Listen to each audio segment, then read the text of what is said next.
नमस्ते बच्चों, कैसे हैं आप लोग। अंजू की पाठशाला में आप सभी का स्वागत है। आज मैं आप लोगों को पढ़ाऊंगी बसंत भाग 3 कक्षा 8 पाठ 3 बस की यात्रा पार्ट 2।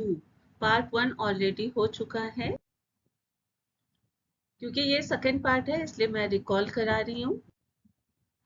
इससे पहले हम पढ़ चुके हैं लेखक व उसके मित्र। लेखक और उसके मित्र बस की यात्रा कर रहे हैं, उसी को एज अ चैप्टर आपके बुक में दिया गया है। बस की दशा, लोगों का विचार, लेखक के डॉक्टर मित्र का विचार, बस कंपनी के हिस्सेदार, बस की अंदरूनी हालत व उसका स्टार्ट होना, लेखक द्वारा बस की गांधी जी के असहयोग व सविनय अवज्ञा आंदोलन से तुलना, लेखक का बस से भरोसा उठना, शब्दों का अर्थ, क्रियाकलाप के अंतर्गत अभ्यास कार्य। ये आपके टेक्स्ट बुक पेज नंबर 15 का वर्ड मीनिंग है। ये टेक्स्ट बुक का वर्ड है, ये उसका हिंदी मीनिंग है एंड ये उसका इंग्लिश मीनिंग है। बस का यकायक रुकना, थोड़ी दूर और चलने के बाद अचानक ही बस फिर से रुक गई। ड्राइवर ने बड़ी कोशिश की लेकिन बस थी कि चलने का नाम ना लेती थी। ऐसे में बस कंपनी का हिस्सेदार में शेयर होल्डर फिर से कहने लगा कि बस है तो बहुत अच्छी, लेकिन ना जाने कैसा संयोग हुआ है कि यह बंद हो गई है। उस समय लेखक को वह कंपनी का हिस्सेदार बिल्कुल अंग्रेज शासनकर्ता की भांति लगा, जिन्हें केवल अपना ही ध्यान था, भारतीयों की जरा भी परवाह तक ना थी। ऐसे ही इसे बस में सवार यात्रियों की परवाह नहीं थी। बस हिस्सेदार सिर्फ अपने और अपने बस के बारे में सोच रहा था। ये देखिए, बस यहाँ खड़ी है, खराब हो चुकी है, बंद हो चुकी है एंड यहाँ बस में खड़े लोग बस वेट कर रहे हैं कि कब ये ठीक हो।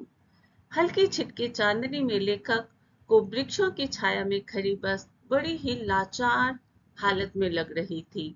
ऐसा प्रतीत हो रहा था कि कोई बुढ़िया थक कर बैठ गई हो और आगे बढ़ने का उसमें साहस ना हो। हमें अपने आप में शर्म महसूस हुई कि कैसे हम उस पर अपना बोझ डालकर आए हैं। यदि अभी इसके प्राण निकल जाएं, तो इस सुनसान जंगल में ही इसका अंतिम संस्कार करना पड़ेगा। अर्थात बस बिल्कुल भी आगे चलने की दशा में ना थी। बस इतने खराब कंडीशन में थी कि वो आगे चलने की हालत में ही नहीं थी। बस का गंतव्य की ओर चलना, हिस्सेदार साहब ने कुछ प्रयास से उसे चलने लायक बना तो दिया, लेकिन वह लेखक को अभी भी एक बुढ़िया की भांति लग रही थी। वह बहुत धीमी गति से चल रही थी।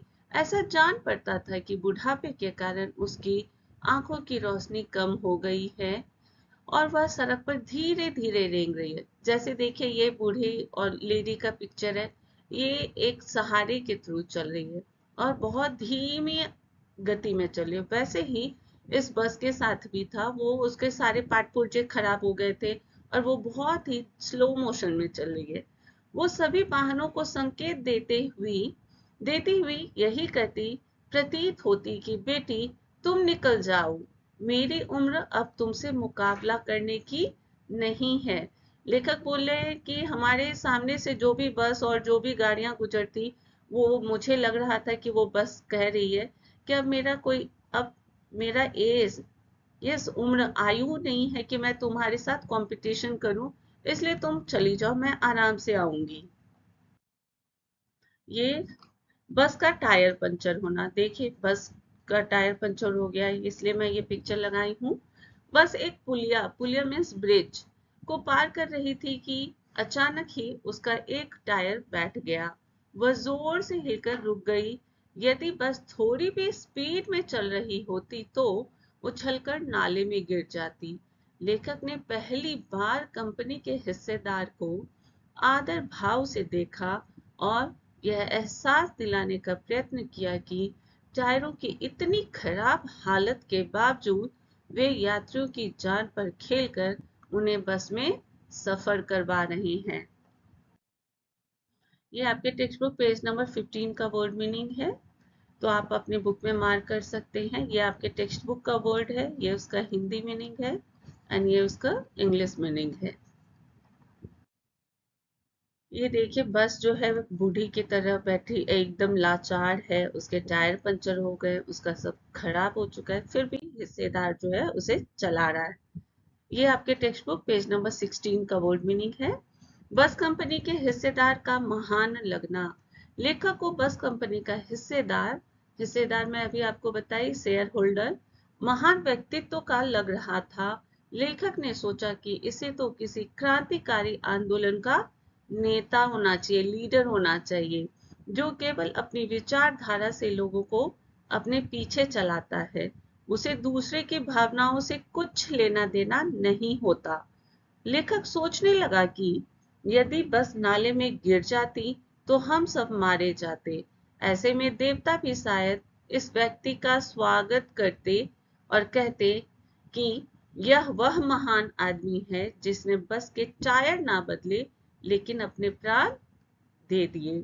लेखक बोले कि अगर उस बस की स्पीड स्लो नहीं होती तो हम लोग पक्का उस नाले में गिर चुके होते और हम लोग मारे जाते। यस, नाले में गिर जाते और मारे जाते। तब शायद भगवान भी इस शेयर होल्डर का स्वागत करते, वेलकम करते। ओह ग्रेट पर्सन, प्लीज आओ तुम। और तुमने एक टायर नहीं चेंज किया, लेकिन तुम अपने आप को तुमने बलिदान कर दिया, इतने लोगों को तुमने मार दिया, लेकिन तुमने एक टायर तक नहीं बदला। लेखक ये सार्कास्टिक वे में बोल रहे हैं।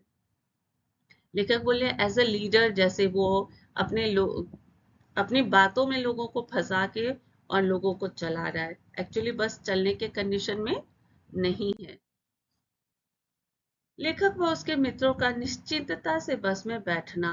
दूसरा घिसा टायर बस में लगाया गया और बस फिर से चल दी। अब लेखक व उसके मित्र आराम से बैठ गए। उसकी जल्दी पहुंचने की चाहत सब समाप्त हो गई। उन्होंने तो पन्ना पहुंचने की उम्मीद भी छोड़ दी। अब उन्होंने सब कुछ भाग्य पर छोड़कर सोच लिया कि उन्हें तो इसी बस में सारा जीवन गुजारना है। उन्हें ऐसा एहसास होने लगा कि पृथ्वी पर उसकी कोई मंजिल नहीं है। उन्हें तो इसी बस से ही स्वर्ग भी जाना है। उनकी बेचैनी अब समाप्त हो गई थी। बस चल रही थी और लोग बस में हंसी मजाक कर रहे थे।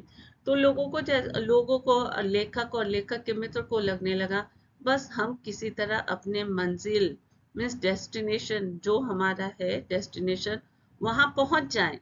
चाहे लेट हो जल्दी हो कुछ भी हो चलेगा, लेकिन वहां पहुंच जाना ही बहुत बड़ी बात है। इसलिए अब वो लोग निश्चिंत हो गए, सोचे इट्स ओके, लेट हो कुछ भी हो बस सेफली पहुंच जाए, यही बहुत बड़ी बात है। तो अब वो बस में आराम से सब बैठ के हंसी मजाक करने लगे और रिलैक्स हो गए। ये आपके टेक्स्ट बुक पेज नंबर 16 का वर्ड मीनिंग है। ये लेखक और उनके दोस्त आराम से बस में बैठ के हंसी मजाक कर रहे हैं। Now activity time. First question, बस की यात्रा पार्ट 8। डैश रचना है, व्यंग्यात्मक, रहस्यात्मक और इनमें से कोई नहीं। Yes, A is correct answer. व्यंग्यात्मक, सार्कास्टिक वे में लेखक ने बोला है ये सारी बातें, तो A is correct answer. Now second number, पुलिया पर पहुंचते ही क्या हुआ? दुर्घटना हो गई, बस का टायर पंचर हो गया, खिड़की टूट गई। यस, बस का टायर पंचर हो गया था। B is correct answer. Now third number, उत्सर्ग की भावना दुर्लभ है, इन शब्दों का क्या अर्थ है? पाठ के आधार पर बताएं। मुश्किल में उद्देश्य पाना, निरंतर आगे बढ़ने की चाह, बस का कंपनी का बस के प्रति मोह ना त्यागना और उसे निरंतर चलाना। C is correct answer. Now fourth question, झील को देखते ही लेखक के मन में क्या ख्याल आता था? ए, झील के पास बस खड़ी हो जाएगी। बी, झील का जल सड़क पर फैल जाएगा। एंड सी, बस झील में डुबकी लगाएगी। Yes, she is correct answer. लेखक को झील देखते ही लगता था और नदी नाले देखते ही लगता था कि वो बस जो है उसमें डुबकी लगाने लगेगी। नाउ फिफ्थ नंबर, बस की सीटें कैसी थी? बस की सीटें बहुत बुरी दशा में थी, बस की सीटें सुंदर थी एंड बस की सीटें मजबूत थी। Yes, A is correct answer. बस की सीटें बहुत ही खराब दशा में थी। आज के लिए इतना ही। Thank you. बाय।